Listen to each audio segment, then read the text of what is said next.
오늘 함께 보실 하나님의 말씀은 요한일서 4장 7절부터 21절까지의 말씀입니다. 신약성경 요한일서 4장 7절부터 21절까지의 말씀입니다. 제가 가진 성경으로는 신약 392페이지 정도에 있습니다. 요한일서 4장 7절에서 21절까지의 말씀,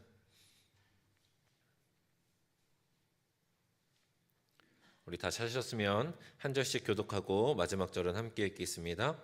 사랑하는 자들아, 우리가 서로 사랑하자. 사랑은 하나님께 속한 것이니 사랑하는 자마다 하나님으로부터 나서 하나님을 알고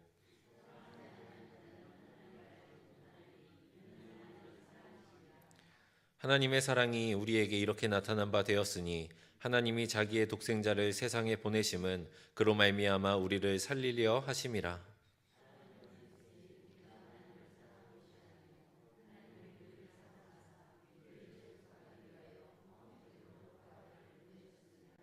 사랑하는 자들아, 하나님이 이같이 우리를 사랑하셨은즉 우리도 서로 사랑하는 것이 마땅하도다.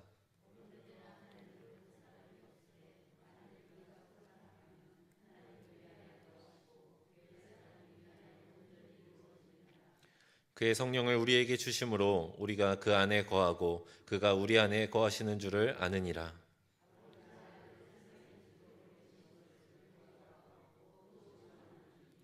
누구든지 예수를 하나님의 아들이라 시인하면 하나님이 그의 안에 거하시고 그도 하나님 안에 거하느니라.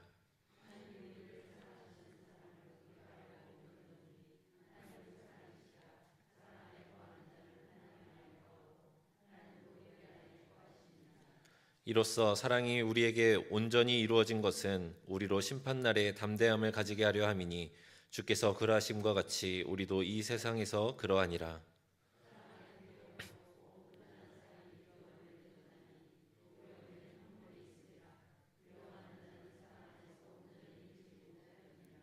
우리가 사랑함은 그가 먼저 우리를 사랑하셨음이라.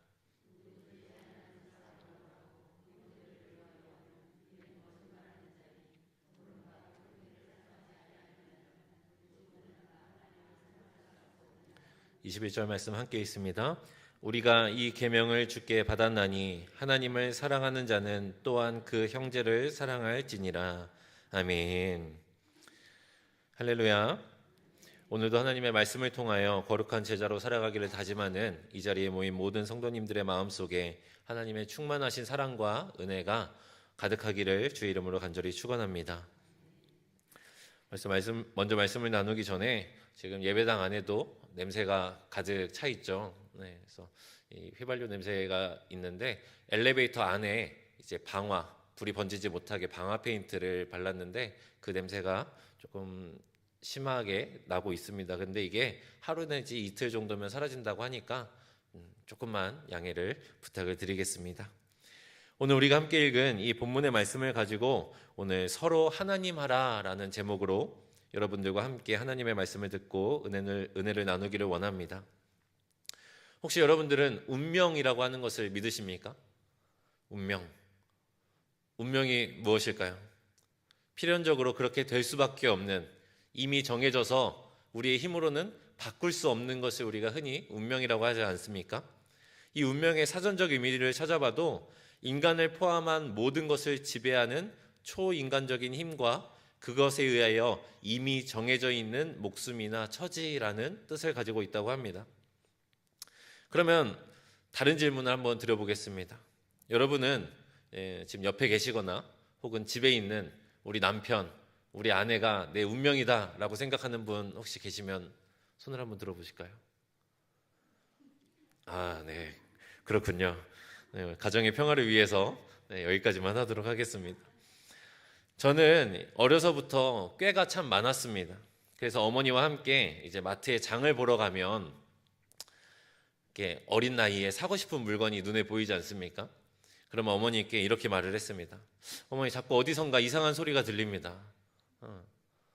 그래서 무슨 소리가 들려? 그러면 저쪽에서 자꾸 저를 부르는 것 같아요. 그쪽으로 가보면 뭐가 있습니까? 장난감이 있죠. 네. 저 고민형이, 저 로봇가 자꾸 너는 내 운명이야 라고 저에게 말하는 것 같아요.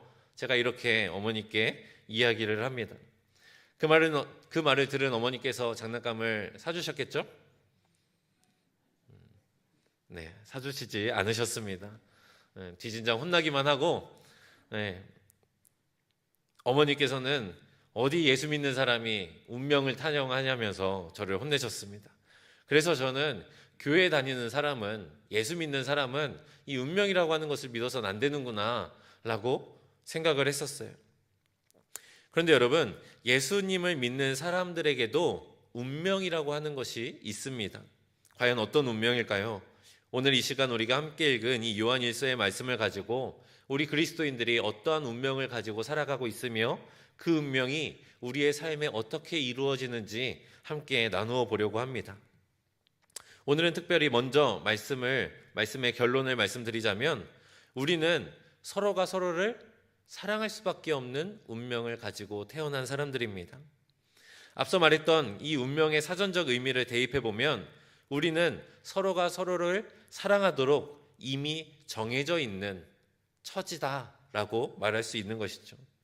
오늘 말씀의 제목이 무엇입니까? 서로 하나님 알아. 그럼 그 말대로 우리 옆에 계신 분들에게 이렇게 말해 볼까요? 권사님, 하나님 해요. 권사님, 하나님 합니다. 한번 해볼까요?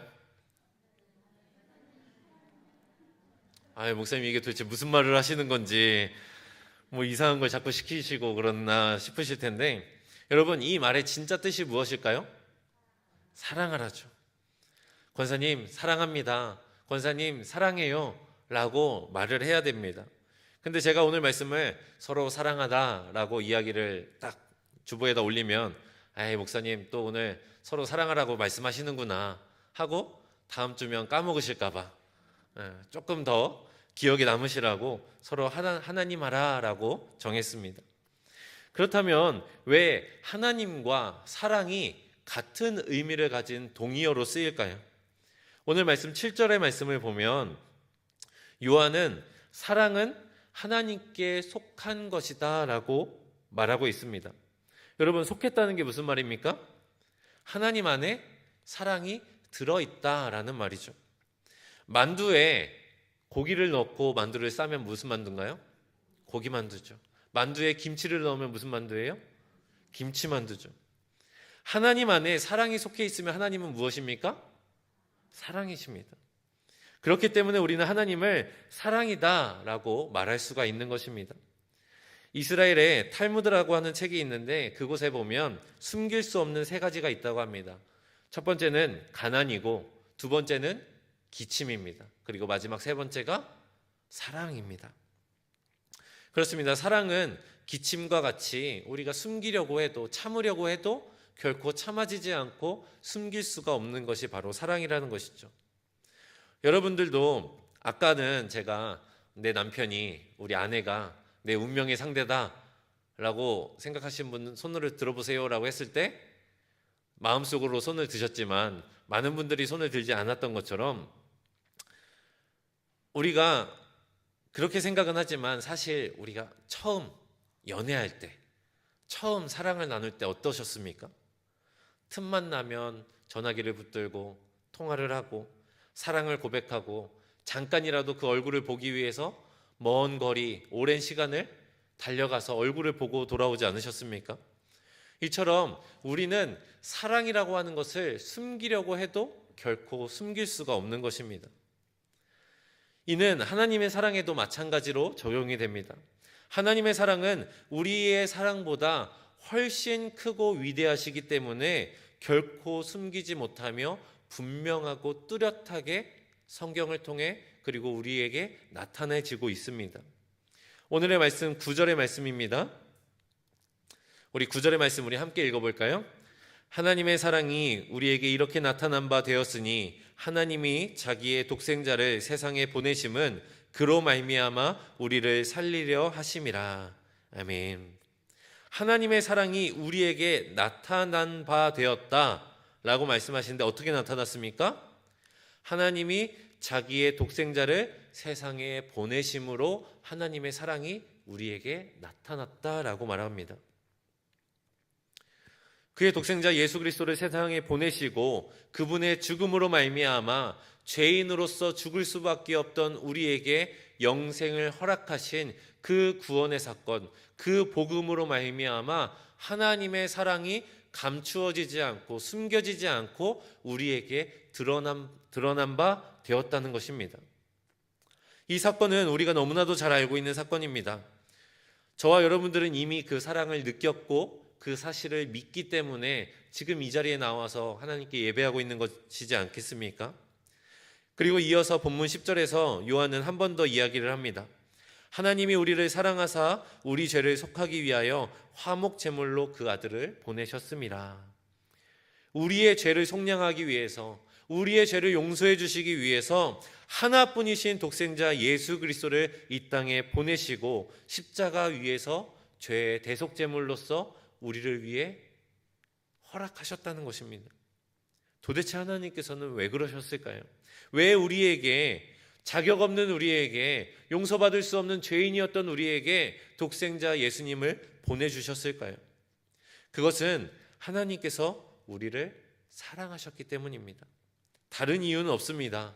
다른 조건은 없습니다. 단지 하나님께서 우리를 너무나도 사랑하셔서 하나뿐인 그 아들을 우리에게 보내시기까지 우리를 사랑하셨기 때문입니다. 여러분들도 명절 때 자녀들이 이제 집에 온다고 하면 어떻게 하십니까? 2주, 3주 전부터 음식을 뭐 할지 생각을 하시고 시장에 가서 장을 보시고 그리고 밤낮으로 요리를 하시고 준비를 하시고 그러시죠. 그리고 그것이 끝이 아니죠. 자녀들이 명절을 다 지내고 돌아갈 때면 어떻게 합니까? 집에 있는 반찬통이라는 반찬통은 다 꺼내서 음식을 바리바리 싸주고 집에 있는 옷도 좋은 옷 다 주고 우리 손주들 맛있는 거 사 먹이라고 용돈도 쥐어주고 차 트렁크에 막 꽉꽉 채워서 보내시지 않습니까? 그렇게 우리가 쌀이며 김치며 과일이며 떡까지 아낌없이 퍼줄 수 있는 이유가 무엇입니까? 사랑하기 때문 아닙니까? 아무런 이유가 없습니다. 그저 그 모습이, 그것이 부모의 사랑인 것입니다. 똑같이 하나님도 아무런 이유 없이 그저 자녀된 우리를 사랑하시기 때문에 우리에게 가장 소중하고 가장 아끼는 예수 그리스도를 보내주셨던 것입니다. 다시 돌아와서 하나님의 사랑은 예수 그리스도를 통하여 우리에게 나타난 바 되었는데 오늘의 말씀의 중심 되시는 말씀이 바로 오늘의 말씀 11절의 말씀입니다. 우리 11절의 말씀 우리 다시 한번 읽어보겠습니다. 사랑하는 자들아 하나님이 이같이 우리를 사랑하셨은즉 우리도 서로 사랑하는 것이 마땅하도다. 아멘. 하나님이 자신의 독생자를 우리에게 보내시고 그것으로 끝이 아니라 죽임당하심까지 허용하심으로 우리를 사랑하셨으니 우리도 서로가 서로를 사랑하는 것이 어떻다고요? 마땅하도다. 여기에서 마땅하다는 말은 우리가 서로 사랑하는 것이 당연한 이치다라고 말하고 있는 것입니다. 다시 말하자면 우리는 이미 예수 그리스도를 보내주신 하나님의 사랑을 우리의 삶으로 나의 몸으로써 경험하였고 그 사랑이 너무나도 크기에 서로가 서로를 사랑하지 않을 수 없는 운명에 빠진 처지가 되었다라는 것입니다. 앞서 서론에 말씀드렸듯이 우리 그리스도인들이 처한 운명이 무엇이라고요? 서로가 서로를 사랑할 수밖에 없는 운명에 우리는 빠지고 만 것입니다. 여러분, 웃음과 하품이 전염되듯이 사랑도 전염됩니다. 내가 누군가에게 사랑을 받으면 그 나의 빈 그릇에 사랑이 조금씩 쌓입니다. 그런데 내 사랑의 총량을 넘어서는 사랑을 받게 되면 그 사랑이 어떻게 되는지 아십니까? 흘러 넘치게 돼요. 근데 그 흘러 넘치는 사랑이 그냥 버려지는 것이 아니라 그 흘러 넘친 것이 나보다 더 낮은 곳에 있는 사람들에게 흘러가게 되는 것입니다. 마치 그 높은 곳에 계신 하나님의 사랑이 우리에게 흘러내려온 것처럼 나를 가득 채운 그 사랑이 또 다른 누군가에게로 흘러내려간다는 것이죠. 죄의 수렁 속에서 죽을 수밖에 없었던 우리들은 그 하나님의 사랑으로 독생자 예수 그리스도의 십자가의 보혈로 말미암아 우리의 모든 죄를 속량하신 그 사랑이 나의 그릇을 가득 채웠고 이미 넘쳐나게 되었다는 것입니다. 그렇기에 우리는 그 흘러넘치는 사랑을 누구에게? 서로가 서로에게 그 사랑을 전하는 그러한 처지, 그러한 운명에 빠진 사람들이라는 것입니다. 그래서 우리는 오늘의 말씀처럼 하나님의 명령, 바로 너희가 서로를 사랑하라 라고 말씀하셨던 그 명령을 지키며 살아가야 하는 것입니다. 여러분, 서로 사랑하시길 바랍니다. 하나님을 사랑하는 것 같이 우리의 이웃을 사랑하고 내 옆에 있는 나의 지체를 사랑하고 우리의 가족을 사랑하고 나보다 더 어려운 처지에 처한 사람들을 사랑하시길 바랍니다. 그런데 여러분, 사실 우리는 이 사실을 너무나도 잘 알고 있습니다. 교회에 다니면서 수도 없이 이 이야기를 듣고 서로 사랑해야지, 사랑을 나누며 살아야지, 베풀며 살아야지 라고 알고 있지만 사실 지키지 못하는 것이 우리의 삶의 모습이지 않습니까? 왜 그렇겠습니까? 우리의 사랑은 하나님과의 사랑과는 다르게 조건을 달기 때문입니다. 여기 계신 여러분들 중에 그 누구도 지금 사랑하지 않고 살아가는 분들은 없습니다. 누군가를 사랑하고 누군가에게 사랑을 베풀며 살고 있습니다.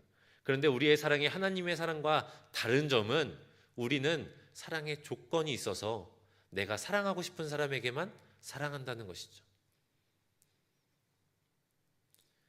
서로 사랑하라는 그 하나님의 명령은 잘 알고 있지만 막상 그 말씀대로 살아가려고 하다 보니 저 사람은 저번에 나한테 거짓말했는데 저 사람은 저번에 나한테 잘못하고 사과도 한마디 안 하고 지금 저러고 살고 있는데 저 사람은 나한테 좋은 거 하나 안 주고 자기 필요할 때만 연락하는데 내가 왜 사랑해? 내가 왜 용서해? 내가 왜 선의를 베풀어? 이렇게 우리의 사랑엔 조건이 있기 때문입니다. 그래서 내가 사랑할 수 있는 사람과 내가 사랑하지 못하는 사람을 구별하고 분류하기 시작합니다. 하지만 여러분, 하나님께서 우리를 구분하시면서 사랑하셨습니까?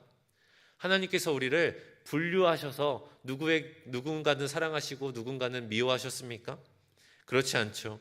하나님은 아무런 조건도 없이 우리를 사랑해 주셨습니다. 하나님은 죄로 가득해서 더럽고 자격이 없는 우리임에도 불구하고 우리를 사랑하사 독생자를 보내주셨는데 우리가 서로에게 조건을 따지며 자격을 운운하며 사랑할 사람과 사랑하지 않을 사람들을 구분한다는 것이 얼마나 웃긴 말입니까? 마태복음 18장에 보면 10,000달란트를 빚진 사람의 이야기 우리가 너무나 잘 알지 않습니까? 10,000달란트나 빚진 사람을 주인이 그 사람의 처지를 보고 불쌍히 여겨서 그 모든 빚을 탕감해 주었는데 그 사람이 밖에 나가서 자신에게 100데나리온을 빚진 사람을 만나자 어떻게 했습니까? 그 사람의 멱살을 잡고 빨리 돈 내놓으라고 재촉하지 않았습니까? 그 모습이 얼마나 기가 차고 얼마나 웃긴 일입니까? 베드로는 예수님 앞에 나와서 이렇게 물어봅니다. 주님, 저에게 죄를 범한 원수를 제가 얼마나까지 용서를 해주어야 합니까? 제가 7번까지 그를 용서해야 됩니까? 라고 묻는 베드로에게 예수님께서는 몇 번 용서하라고 하십니까?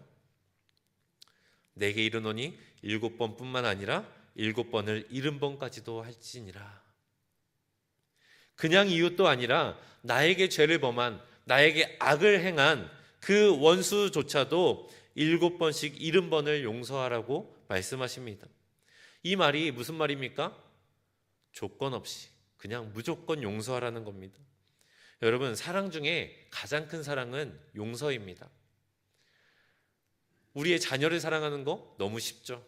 나한테 좋은 일을 하고 좋은 말만 해주는 사랑을 사랑하는 거 너무나도 쉽죠. 하지만 가장 어려운 사랑은 나에게 죄를 범하고 나에게 해를 가한 나의 원수를 사랑하는 것입니다.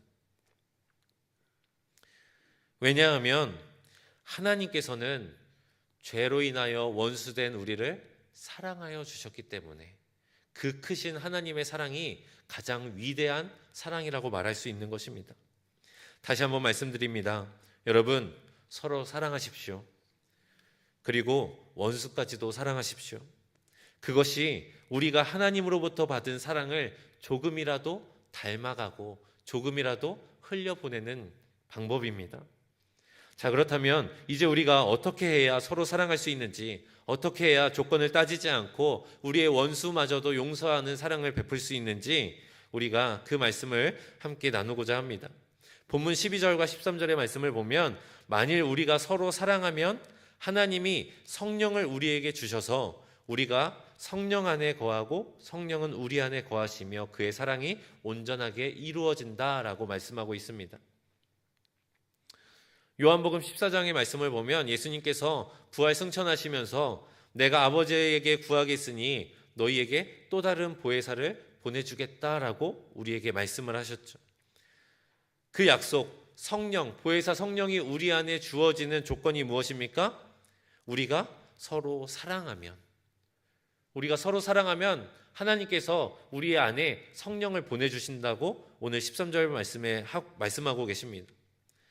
그런데 이게 조금 어렵게 느껴질 수도 있습니다. 왜냐하면 서로 사랑하기 위해서는 성령께서 우리 안에 거하셔야 되는데 성령께서 우리 안에 거하시는 조건이 뭐라고요? 서로가 서로를 사랑하는 거. 그러니까 이게 닭이 먼저냐 달걀이 먼저냐의 문제인 거죠. 우리의 본성으로는 원수를 사랑하고 서로를 사랑할 수가 없는데 성령의 도우심이 필요한데 성령이 우리 안에 거하시기 위한 조건은 우리가 이미 누군가를 사랑해야, 서로를 사랑해야 성령께서 오실 수가 있다는 겁니다. 즉 서로 사랑하기 위해서라면 서로 사랑해야 된다는 굉장히 이상한 논리가 말씀에 펼쳐지고 있는 것입니다. 그 해답은 오늘 본문 15절의 말씀에서 우리가 찾아볼 수 있습니다. 우리 15절의 말씀 우리 함께 읽어보겠습니다. 누구든지 예수를 하나님의 아들이라 시인하면 하나님이 그의 안에 거하시고 그도 하나님 안에 거하느니라. 아멘. 하나님, 즉 성령께서 우리 안에 거하시는 또 다른 방법이 소개되고 있습니다. 그게 뭐라고요? 바로 예수님을 하나님의 아들로 시인하는 것. 이걸 한 단어로 바꾸면 무엇입니까? 바로 믿음입니다. 믿음. 하나님을 믿고 예수 그리스도를 하나님의 아들이자 우리의 삶의 메시아로서 인정하는 그 영접하는 믿음이 있으면 하나님께서 우리 안에 성령을 보내주신다는 거예요. 정리하자면 이렇습니다. 첫째, 우리가 예수님을 하나님의 아들로 시인하고 믿으면 하나님께서 우리 안에 거하시게 됩니다. 둘째, 하나님은 곧 사랑이시기 때문에 하나님이 우리 안에 거하시면 우리 안에 사랑이 생겨나게 됩니다. 셋째, 사랑이신 하나님께서 내 안에 거하시게 되니 이 사랑이 넘쳐서 서로를 사랑할 수 있는 흘러넘치는 사랑을 우리가 갖게 되는 것입니다. 마지막 넷째, 서로를 사랑하는 마음을 갖게 되었으나 아직도 우리에게는 죄의 본성이 남아 있어서 온전한 사랑, 원수마저도 사랑하는 그 사랑을 우리의 힘과 능력으로는 행할 수가 없습니다. 그럴 때에 우리 안에 계신 누구? 성령께서 우리를 도우셔서 원수조차도 사랑할 수 있는 힘과 능력을 우리에게 부어주신다는 것입니다. 그렇기에 모든 사랑의 시작과 끝은 바로 하나님을 믿는 믿음인 것입니다. 하나님께서 나를 사랑하셨고 예수 그리스도를 통해 내 삶을 구하셨다는 그 사실을 믿어야 우리가 서로를 사랑할 수 있는 시작이 되는 것이고, 우리가 예수 그리스도를 믿어야 원수까지도 사랑할 수 있는 그 궁극의 사랑까지 이르를 수 있다는 것입니다. 저는 제 친구가 저에게 했던 말을 아직도 잊지 못합니다. 그 친구가 저에게 이런 말을 합니다. 야, 이 세상에 종교가 이렇게 많은데 기독교가 왜 가장 위대한 종교인지 알아? 생각을 했는데 뭔가 떠오를 것 같은데 마땅하게 그렇게 대답을 할 수가 없었어요. 그러자 그 친구가 이렇게 이야기를 합니다. 세상의 모든 종교 중에 오직 기독교만이 신이 피조물을 위해 희생한 종교이기 때문이야. 맞는 말이지 않습니까? 세상에 여러 종교들이 있는데 그 모든 종교들은 신이 인간 위에 군림합니다. 신이 인간을 통치하는 종교입니다. 그런데 오직 기독교만이 하나님께서 자신이 만든 피조물을 위해서 대신 희생하고 죽으신 유일한 종교이기 때문입니다. 그렇기 때문에 기독교를 사랑의 종교라고 말할 수가 있는 것입니다. 전능자라는 그 권능을 내려놓고 내가 사랑하는, 너무나 사랑하는 그 피조물을 위해 죽임을 당하는 유일한 종교, 그것이 바로 하나님의 사랑이자 그것이 우리가 하나님을 믿는 이유이기도 합니다. 여러분, 이제 말씀을 정리하겠습니다. 우리는 이미 예수 그리스도라는 갚을 길 없는 사랑을 받은 사람들입니다. 우리는 그 사랑을 받았기 때문에 하나님의 명령대로 이 땅에서 서로가 서로를 사랑하며 살아갈 수밖에 없는 운명에 처한 사람들입니다. 그런데 여러분들도 아시다시피 우리는 너무나도 부족하고 연약한 존재입니다. 그렇기 때문에 그 운명에 처해 있지만, 서로가 서로를 사랑해야 하지만, 그것이 마땅하지만 우리는 여전히 누군가는 미워하고 누군가는 사랑하며 조건과 이유를 대며 사랑을 구분하고 있습니다. 그때에 하나님께서는 우리 안에 믿음으로 말미암아 성령을 보내주시고 성령의 능력으로 인하여 하나님의 사랑, 그 궁극의 사랑까지 이룰 수 있도록 도와주신다는 것을 믿으시길 바랍니다. 사랑하는 성도 여러분, 예수 그리스도를 구주로 고백함으로써 늘 우리 안에 성령과 하나님이 거하시는 인생 되시기를 바랍니다. 그로 인하여 내가 이 세상 속에서 아직까지도 용서하지 못했던 나의 원수, 아직까지도 이해하지 못하고 그를 사랑하지 못했던 나의 이웃들을 이 시간 머릿속에 떠올리면서, 하나님, 저도 하나님의 사랑을 닮아 그 사람을 용서할 수 있도록 도와주세요. 그 사람을 사랑할 수 있도록 도와주세요. 이러한 믿음으로 그리스도의 향기를 전하고 그리스도의 사랑을 전하며 살아갈 수 있는 우리 모든 신갈교회 성도님들 되시기를 주의 이름으로 간절히 축원합니다. 우리 말씀을 기억하며 다 함께 기도하겠습니다. 사랑과의 하나님, 감사합니다. 오늘도 우리에게 한없는 사랑으로 베풀어 주시는 그 하나님의 사랑이 우리 안에 거하기를 소망합니다. 하나님은 사랑이시니 우리가 서로 사랑할 수밖에 없는 자들임을 기억하게 하여 주시고,